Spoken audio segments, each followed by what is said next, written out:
네, 반갑습니다. 독고트찰지입니다. 또 금요일장 정리를 한번 해보도록 하겠습니다. 주말 토요일에 지금 나온 뉴스들 이런 것들도 같이 한번 제가 버무려서 딥하게 한번 이야기를 좀 해보도록 하겠습니다. 일단 금요일 증시가 미친 듯이 또 올라왔습니다. 1.6% 올랐던 것 같은데 와 진짜 엄청나죠. 여러분들 이제 지금 미국도 이제 신고가고 뭐 전 세계 여러 나라 국가들 증시가 신고가인데 일본도 신고가고 독일도 신고가로 가는 것 같고 우리나라도 신고가를 계속 치고 있습니다. 여러분들 주식을 하면 이제 빠졌을 때는 이제 빠지니까 힘들죠. 저도 이제 충분히 이해하고요. 그리고 올랐을 때는 또 올라서 부담스러워서 힘들어하고 이렇게 주식을 힘들게 하시는 경우도 있는데 이렇게 너무 힘들게 하지 마시고요. 빠졌을 때는 좀 초긍정으로 좀 인내하면서 마인드 컨트롤 하시면서 아니면은 이 상황 자체를 좀 무시하거나 스킵을 해버리십시오. 제가 이번 전쟁 한 45일 동안 전쟁이 이어질 때 한 15일 정도를 제주도랑 사랑도 이렇게 딴 데 있었거든요. 너무 좋았습니다. 이렇게 시선을 좀 돌려보거나 아니면 일을 좀 열심히 여러분들 야성을 좀 해보고 시켜가면서 이렇게 열심히 해본 것도 좋은 생각인 것 같고. 그리고 지금 이제 상승이잖아요. 상승은 또 상승대로 좀 즐겨보십시오. 예. 지금 뭐 당장 여러분들 차트를 쫙쫙쫙 그어 보면서 막, 너무 많이 오른 것 같은데, 이억도가 너무 많이, 이렇게 막, 뭐 벌어진 것 같은데, 이런 쓸데없는 거 하지 마시고, 일단 기업이 주가가 올라간 거는 투기적인, 그런 것들 때문에 올라가기도 하지만 지금은 이익 장세입니다. 이익에 따라서 올라간 거기 때문에 상당히 건강한 그런 장세라고 저는 생각하고 있고요. 지금 장이 올라가는 가장 중요한 이유는 바로 이익의 증가인데 계속해서 이익의 그 영업이익 컨센서스가 계속 올라가고 있어요. 계속해서 지금 이 추세가 꺾일 것 같지 않아요. 자세히 보시면은 시간이 지날수록 점점점 이 그 기울기가 가팔라지는 것을 볼 수가 있거든요. 이거는 당장 이게 갑자기 훅 꺾이거나 그럴 일은 제가 볼 때는 없다고 보고 있고, 뭐 전쟁이라든가 이런 특별한 외부적인 요인들 때문에 뭐 주가가 빠질 수 있긴 하겠지만 지금 뭐 이란 전쟁 때문에 AI 투자가 꺾이거나 이러진 않습니다. 그래서 사람들이 좀 이익만 보면서 주식을 투자하시라 이렇게 말씀을 좀 드리고 싶고요. 지금 상황 자체는 이익도 좋고 유동성도 좋은 상태예요. 유동성도 쭉쭉쭉 올라가고 있는 그런 상황이거든요. 그러면 여러분들이 한번 단순하게 한번 생각해 보세요. 너무 복잡하게 생각하지 마시고 그러면 지금 주식을 계속 홀딩을 해야 되는 시기인지 아닌지 한번 여러분들한테 한번 자문자답을 한번 해보시기 바랍니다. 지금 차트를 보시면 전쟁 이후부터 유가하고 증시와의 그리고 미 국채 금리 요 세 가지의 상관관계를 좀 보여주고 있어요. 이 변화를 보여주고 있는데 유가는 그래도 처음 피크 때 한 120불 갔던 피크 때에 비하면은 상당히 많이 빠진 상태입니다. 그리고 미 국채 금리도 상당히 이번에 보면은 이 유가랑 국채 금리가 상당히 10년 국채금리거든요, 미국 거. 근데 상당히 비슷하게 갔던 게 좀 재밌기도 한데 그에 비해서 왜냐면 이게 국채 같은 경우에는 안전자산이잖아요, 그렇죠? 그리고 유가는 그냥 뭐라고 해야 되나 안전자산이라기보다는 약간 커머디티니까 약간 위험자산에 속한다고 볼 수 있을 것 같고. 근데 얘가 같이 갔다는 게 되게 신기한 것 같고 재밌게도 이 S&P 500 같은 경우에는 지금 연두색이거든요. 요거는 다 같이 세 개씩 같이 움직이다가 근래 들어서는 갑자기 이제 튀기 시작을 해서 혼자 날아가고 있는 그런 상황이에요. 얘는 이제 위험자산이잖아요, S&P 500은. 근데 참 재밌게 지금 돌아가는 상황이어가지고 참 신기해서 한번 제가 이 차트를 좀 공유를 해보고요. 중요한 건 뭐냐면은 이제 주식시장 같은 경우에는 전쟁을 잊어가는 거다. 이렇게 보시면 될 것 같아요. 아직까지 뭐 이런 거 전쟁 막 하나하나 뉴스 같은 거 봐가면서 두려워하거나 막 이렇게 하시면서 쇼치시는 분들이 있을지 모르겠는데 숏을 치는 분들이 계시더라고요. 누가 숏을 치냐면요. 우리나라 서학개미들이 지금 미친 듯이 지금 숏을 치고 있습니다. 진짜 저는 이거 보면서 정말 좀 어이가 없었는데 4월 1일부터 23일까지 이제 서학개미들 순매수 상위 종목인데 놀랍지 않습니까? 정말 압도적으로 쏙슬인가 이게? 저는 이게 순간 이거 보는 순간 이게 뭐였지? 잠깐 헷갈리더라고요. 저 이런 걸 그렇게 좋아하지도 않고 잘 보지도 않는데 이거가 이제 3배짜리 반도체 숏인 걸로 알고 있거든요. 근데 요거를 베팅 엄청나게 하고 있고 이번 주 그러니까 4월 20일부터 24일까지만 그 차트를 딱 보게 되면 마이너스 32%입니다. 단 5일 동안의 움직임만 봐도 42%인데 야 4월 1일부터면은 어떻게 된 거지? 하여튼 웬만하면 숏을 치지 마시고 숏도 치지 말아야 되지만 이거를 여러분들이 3배짜리 숏을 치신 분들이 엄청나게 많고 지금 이 영상 보시는 분들 중에서도 그런 분들이 계실 것 같아가지고 참 걱정이 되네요.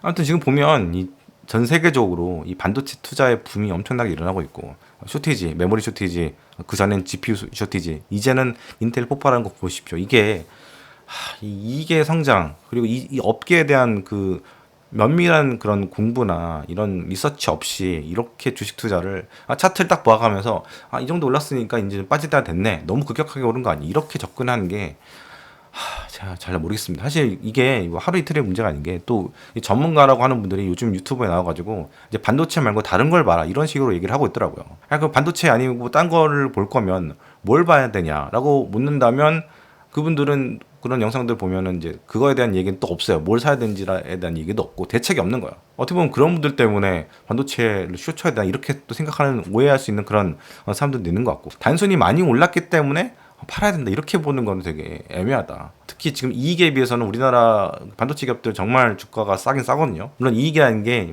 뭐 아시다시피 이제 반도체라는 게 플럭추에이션 있으니까 사이클도 타고 이러니까 그거 보고 이제 뭐 숏을 칠 수도 있긴 하겠지만 지금 상황은 상황 판단을 잘해야 돼요. 이게 늘 그냥 기계적으로만 생각하면 안 되고 업계가 업황이 어떻게 가는지 좀 면밀히 보시라고 제가 말씀드리잖아요. 저도 이쪽을 잘 모르기 때문에 일단 지금 뭐 메모리 가격이라든가 이런 게 붐이 엄청나기 때문에 5월 달까지 제가 홀딩이라고 말씀드렸고, 그때까지 일단 더 면밀히 한번 지켜보자라고 했는데 지금 붐이 끝날 기미가 안 생기고 오히려 붐이 이렇게 더 가파르게 이렇게 체증하고 있는 그런 상황이다 보니까 제가 말씀드렸지만 한 러프하게 한 10월까지만 봐봅시다. 10월까지 홀딩 봅시다. 이렇게 제가 말씀을 드리는 거고, 삼성전자 하이닉스 갖고 계신 분들은 계속해서 좀 홀딩을 하시는 게 좋을 것 같아요. 지금 당장 이 붐이 올해 건 다 완판됐고 한 여름쯤 되면은 내년 반도체 물량 메모리 같은 거 물량들도 HBM도 마찬가지고 완판이 될 것 같거든요. 내년 것들이. 그러다 보니까 일단 그 정도면 올해 10월까지는 충분히 그 홀딩을 해 가시면서 수익을 맛보시고 이렇게 가시면 좋겠다 이렇게 말씀드린 거고, 아무튼 지금 보면 단군 이래 최대 이익 모멘텀입니다. 대한민국에 이런 일이 1년에 1000조씩 벌 가능성이 지금 내년에 한 50% 이상이 되는 것 같아요. 제가 보기에는. 뭐 못해도 700조에서 1000조 왔다 갔다 하는데 이 반도체 가격이라는 게 뭐 맞추는 게 쉽지 않으니까.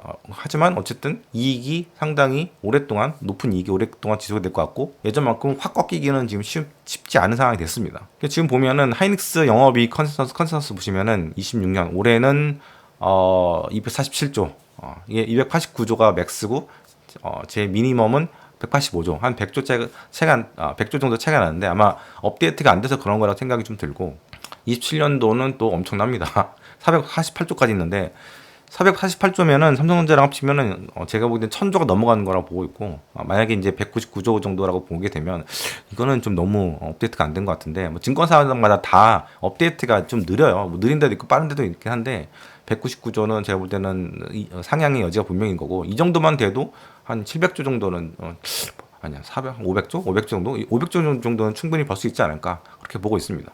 그리고 우리나라의 반도체가 이제 뭐 미국이 가장 많이 사죠. 미국의 하이퍼 스케일러들이 가장 많이 사가는데 엔비디아라든가 뭐 다른 여러 업체들이 사가요. 구글도 사가고 애플도 사가는데 이 그 반도체가 수출이 그렇다고 해서 미국으로 가는 게 아니거든요. 어디 가냐면 대만으로 주로 많이 갑니다. 왜냐하면 대만에 이제 TSMC도 있고 여러 이제 후 공정이라든가 파운드리라든가 이런 쪽에 있다 보니까 이쪽으로 가서 전체적인 그런 상품들이 만들어진다고 보시면 돼요. 반도체에 어떤 뭐 GPU가 이제 박혀 있는 블랙웰이라든가 뭐 이런 제품들이 만들어진다고 보시면 되거든요. 그렇기 때문에 반도체, 우리나라 메모리 반도체가 대만으로 얼마큼 수출되는가가 상당히 중요한데, 지금 보시면 이 추이가 계속해서 위상향을 하고 있는 그런 상황입니다. 이런 것들을 보시게 되면 수출 물량만 봐도 이게 꺾이지 않는 그런 상황이다 그렇게 보시면 될 것 같고, 지금 1월달 보게 되면 전월 대비 52% 증가거든요. 그러니까 작년 12월하고 대비해 볼 때 52%가 증가를 했고, 전년 동기 대비로 볼 때는 그러니까 올해 1월에 전년 동기면 작년 1월이니까 작년 1월에 비해서 볼 때는 143%가 증가됐다.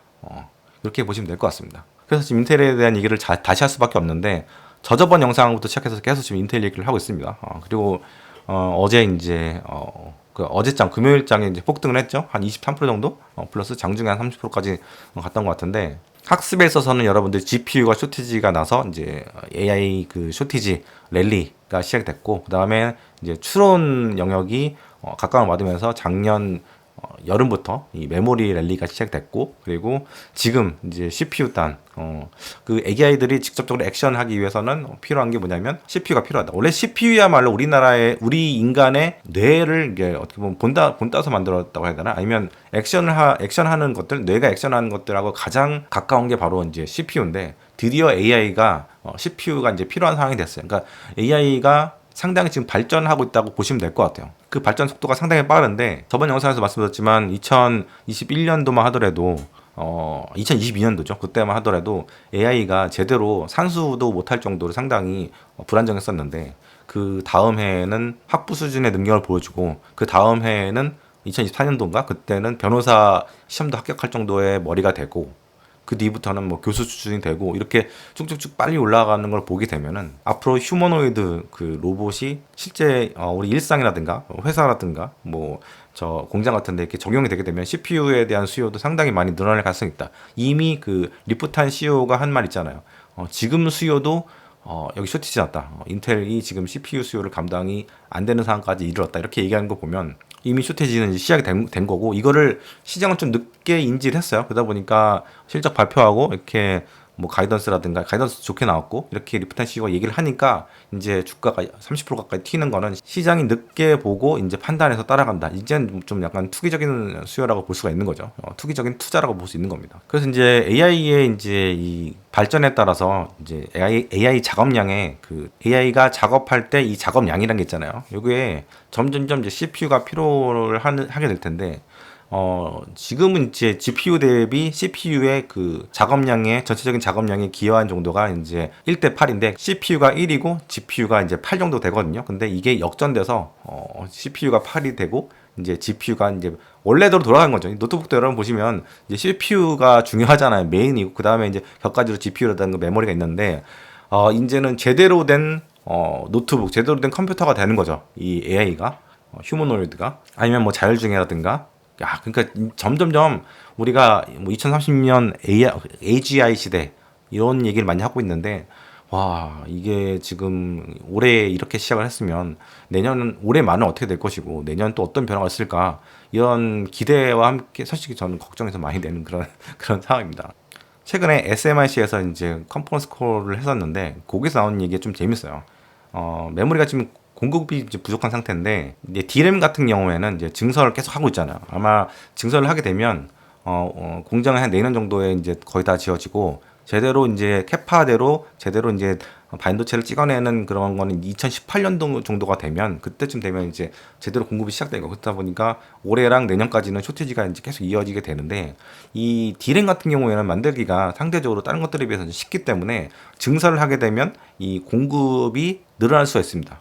점진적인 그 쇼티지가 해소가 되는데, HBM 같은 경우에는 이 공정의 난이도라는 게 있어요. 그러다 보니까 난이도가 좀 높거든요. 삼성전자가 제대로 HBM을 몇 년 동안 못 따라가가지고 2022년부터 못 따라가가지고 굉장히 고생을 많이 했었잖아요. 특히 이제 그 HBM 같은 경우는 후공정도 상당히 힘들거든요. 그래서 HBM 같은 경우는 쇼티지가 내년까지, 내후년까지도 갈 수도 있다고 봅니다. 그래서 HBM을 잘하는 이제 기업이 삼성이랑 하이닉스잖아요.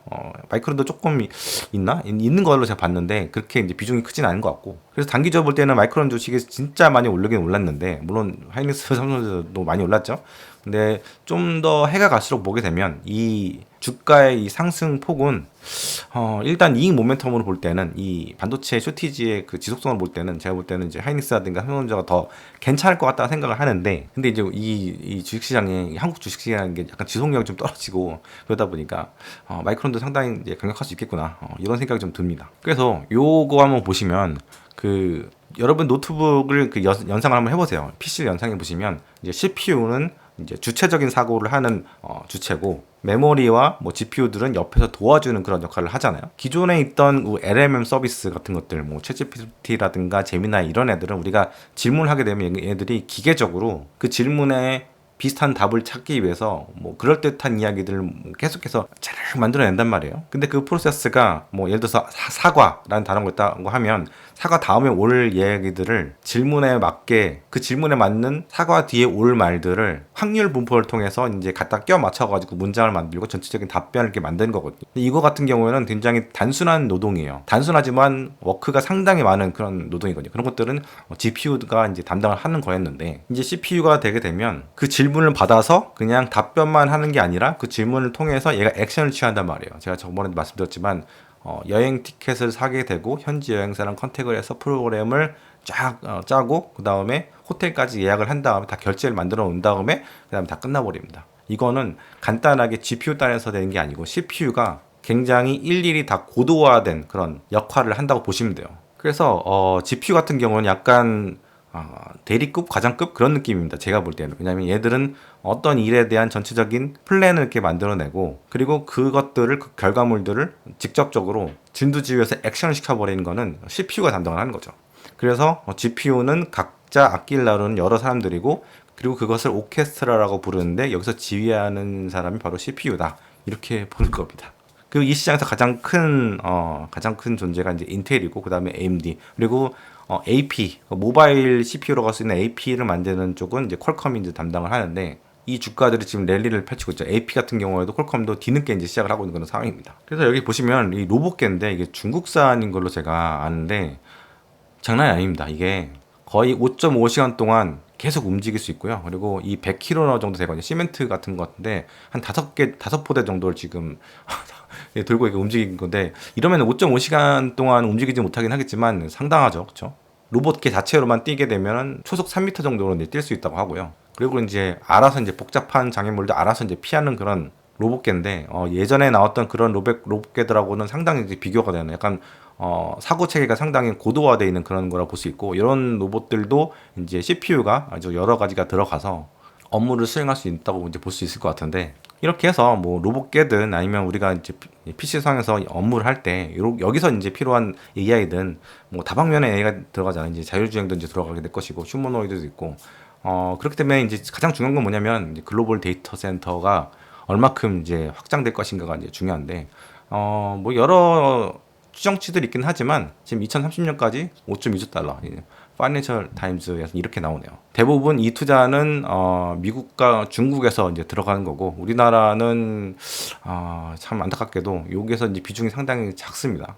참 미래가 어떤 미래가 올 거냐면 안타깝게 하는데 결국에는 미국과 중국의 AI에 종속된 나머지 국가들 이런 세상이 펼쳐지지 않겠나 그렇게 생각이 들고요. 여기 나온 대로 5.2조 달러를 이제 퍼 부어가지고 데이터 센터를 만드는데 여기에 필요한 전기라든가 이런 것들이 거의 원자력 발전소가 125개 정도. 그러니까 정말 가늠이 안 될 정도로 엄청난 분량이라고 보시면 될 것 같아요. 이게 가능할까요? 전 참 모르겠습니다. 이게 전력이라는 게 요즘 완전 그쪽도 쇼티지잖아요. 뭐 전압기, 뭐 변전소 이런 것도 쇼티지인데 일단 지금 추산으로 하기에는 지출은 이 정도까지 나오게 된다. 그러면 당장 그 메모리라든가 또 CPU, GPU 이런 것들이 당장 끝날 것인가 한번 여러분들 고민 한번 해보십시오. 지금이 그러면 주식을 팔 땐가? 제가 볼 때는 초반에서 중반기로 가는 그런 단계 아닌가 생각이 좀 들고 또 제가 저번에 쿠팡에 아마존에 대한 얘기 했었잖아요. 원래 2010년도 초반만 하더라도 돈을 못 버는 적자 기업이었는데 갑자기 얘가 돈을 이듬해 벌기 시작하더니 갑자기 돈이 쭉 벌기 시작해가지고 지금은 하이퍼스케일러가 됐죠. 하이퍼스케일러가 되려면 엄청난 돈을 많이 벌어들이고 또 돈이 많이 쌓여있고 그리고 엄청난 돈을 또 이 캐펙스 투자 이쪽 캐펙스 투자 글로벌 데이터 센터 데이터 센터, AI 데이터 센터에 대한 투자를 할 수 있어야 되는데 그 자리까지 올라온 겁니다. 그런 상황에서 인간들은 어떤 취급을 받느냐 이렇게 보시면 AI가 발전함에 따라 인간들의 해고가 점점 늘고 있고 오늘도 뉴스가 나왔어요. 오전에 메타하고 MS는 7%나 되는 인력을 구조조정한 거는 역사상 처음이라고 합니다. MS가 생긴 이후부터 메타는 조금 계속해서 지금 상당히 타이트하게 인력 구성을 만들어가는 것 같은데 올해부터 계속해서 지금 자른 것 같아요. 일단 뭐 이렇게 된 가장 큰 이유는 CEO들이 다 그런 얘기예요. AI 때문이다. AI가 일을 너무 잘해서 그런 것도 있고 또 AI 쪽에다가 계속해서 캐펙 투자를 더 하기 위해서는 뭘 정리해야 되냐 뭐 자산을 정리하는 게 아니라 이 직원들 정리를 하게 되는 거죠. 직원을 정리를 해도 그만큼 AI가 그 자리를, 그 빈자리를 채울 수 있기 때문에 지금 감원이 계속해서 이어지고 있다고 합니다. 그래서 미국 같은 경우에는 지금 이 차트를 보시면 헬스케어 쪽 빼고 이쪽 같은 경우는 이제 나라에서 많이 뽑거든요. 뽑았다가 뭐 잘랐다가 하는 것 같아요. 왜냐면 실업률을 좀 조절하기 위해서는 이제 뽑았다 말았다 이렇게 하는 것 같은데, 지금 보시면은 이제 미국의 고용이 지금 2년째 연속적으로 감소를 하고 있는 그런 상황이에요. 기업들이 사람을 안 뽑는 그런 상황이고, 팬데믹 때만 하더라도 좀 구인난 때문에 엄청났었거든요. 사람을 구하지 못해가지고 사람들이 그 당시 기억하실지 모르겠는데 투자를 해서 돈을 많이 막 벌기도 하고, 또 나라에서 돈을 막 3,000불씩 막 주기도 하고 막 그래가지고 사람들이 이제 돈잔치를 했었던 기억이 나는데, 그때 뭐 코인 그런 것도 또 많이 올라가고 막 그런 상황이었었는데, 지금은 이제 그런 게 불이 꺼져서 어느 정도 이제 일터로 들어가야 되는데 그 상황에 이제 2022년 3월이었나? 그 챗GPT가 좀 공개적으로 많이 이제 알려진 때였죠. 근데 그 2022년부터 기업들이 사람들을 안 뽑아요. 물론 이제 팬데믹 때 구인난이 있어서 기업들이 이제 기업들이 사람들을 뽑고 싶어도 사람이 없어가지고 막 고생을 많이 했었거든요. 그래서 한동안은 팬데믹 이후부터는 사람을 웬만하면 안 잘랐거든요. 그냥 유지를 했단 말이에요. 근데 지금 보니까 그럴 필요가 없게 된 거죠. 그래서 일자리를 찾지 못하는 사람들이 상당히 많아졌고, 근데 중요한 건 뭐냐면은 이런 상황에서도 미국 주식시장은 실업자가 늘진 않을 거예요. 지금 늘진 않고 있는 상황인데 거의 4.34%에서 이제 머물고 있는데, 신규 취업자들이 줄고 있는데도 불구하고 미국 주식시장은 계속해서 잘 가고 있다. 요즘 대학생들은 청년 실업에 대한 그 차트가 있는지 모르겠는데, 요즘 대학생들 특히 그 IT 쪽을 전공한 대학생들이 미국에서 일자리를 못 찾고 있다고 지금 난리가 났잖아요. 어쨌든 간에 이 사람들은 그래도 소비의 그 담화로 볼 때는 뭐 30대, 40대들에 비해서는 작으니까, 그리고 대부분 이제 부모 아래에서 이렇게 받아서 살았으니까 괜찮은 건지 모르겠는데, 그렇게 이제 크게 전체적으로 이제 매크로에 영향을 못 주는 것 같긴 한데, 근데 얘네들도 잠재적으로는 볼 때는 결국 기성세대가 될 거고 분명히 언젠간 영향을 줄 거긴 하는데, 이제 로봇이 이제 그때쯤 되면은 이제 싹 깔리게 되겠죠. 휴머노이드 로봇들이. 그래서 얘네들이 단순하게 뭐 햄버거를 굽는 그런 작업들도 결국에는 얘네들이 못 하게 될 것 같고, 또 약간 무슨 좀 더 이제 사무직이라든가 뭐 공장 블루칼라 이런 쪽들도 로봇들이 이제 들어가고 하게 되면 AI가 이게 또 거기도 이제 들어가서 일을 하기가 쉽지 않은 그런 상황이 될 것 같다. 그래서 상당히 저번 영상과 마찬가지로 AI가 없던 시절을 우리가 그리워하게 되지 않을까, 이런 생각을 또 하게 됩니다. 또 무거운 주제로 끝나게 된 것 같은데, 더 무거운 주제가 있어요. 이거는 제가 다음 영상에서 말씀을 드려야 될 것 같은데, 근데 제가 이제 내일 일요일 날 아침 일찍 이제 서울로 가서 한 3박 4일, 4박 5일 정도 있을 것 같은데, 그 사이에 영상이 없을 것 같아요. 그래서 좀 가능하면 좀 영상을 만들 수 있으면 좋겠는데, 바빠가지고 서울 가면 바빠요. 그래서 어떻게 보면 저도 이제 서울 가면 고향이긴 하지만 이제 여행자가 된 느낌으로 그런 것도 있고, 그리고 약간 지금 서울로 다시 이사를 갈까 돼서 지금 살짝 고민을 하고 있어서 집도 좀 보러 다닐 그런 것도 좀 있어요. 그래서 생각보다 빨리 갈 수도 있을 것 같고 이 집은 내놨는데 팔리지 않은 상태에서 서울로 갈 수도 있을 것 같고, 여러 가지 생각을 하고 있습니다. 그래서 뭐든지 정해지면 말씀드리도록 하겠습니다. 네, 감사합니다. 주말 잘 보내십시오. 오랜만에 마누카꿀 광고를 좀 하려고 하는데요. 제가 오이오 이거 먹다가 여행지 가서는 요 스틱을 갖고 와서 잘 먹었어요. 이게 제가 하루에 한 개씩 먹거든요. 특히 제 옆집이가 베트남에서 아주 시원한 물에서 수영을 하다가 한 4일, 5일 동안은 약간 몸살 같은 게 걸렸었는데, 이거 먹어가면서 조금 이제 회복을 했었거든요. 그래서 이 스틱형, 여행용 스틱형은 상당히 제가 강추를 드리고요. 제가 12월 말에 좀 과식을 많이 했더니 위염이 조금 돌아왔는데, 위험해도 이게 괜찮더라고요. 왜냐면 아침에 일어나면 빈속에다가 꿀만 딱 이렇게 찍어가지고 먹은 다음에 천천히 체온으로 녹인 다음에 먹으면 위에서 이제 코팅이 되면서 이 마누카 꿀이 이게 좀 약간 항염이라고 해야 되나? 염증에 상당히 탁월한 그런 효능이 있다고 하더라고요. 그래서 그렇게 한번 했는데 한 3일 만에 위험이 또 이제 사라졌어요. 그래서 이것도 굉장히 좋은 것 같고, 확실히 염증에는 꿀이 상당히 좋은 것 같습니다. 그래서 제가 좀 더 성분이 좀 높은 거, 약간 830, 1200도 한번 1200 살까 했는데, 일단은 830부터는 약간 약으로 쓰는 그런 게 좀 있다고 해가지고 830 사봤는데, 나중에 이제 괜찮으면 1200도 한번 사볼까 생각 중이고요. 그리고 요거는 이제 보내주셨어요. 샘플 하나 보내주셨는데, 뭐냐면 저도 처음 꺼냈는데 요거 스프레이입니다. 스프레이. 이게 프로폴리스 스프레이인데요. 엽지가 잘 쓰지 않을까 싶은데 달달한 뭔가 시원한 게 들어오네요. 감기 요즘에 이제 한국 오니까 진짜 건조하고 춥고 이런데 감기 걸리시는 분들 많잖아요. 목도 안 좋고. 이거 한번 뿌려서 써보시면 상당히 좋을 것 같습니다. 아무쪼록 추운 겨울 잘 보내시고요. 저는 또 다음 영상에서 찾아뵙도록 하겠습니다. 네, 감사합니다.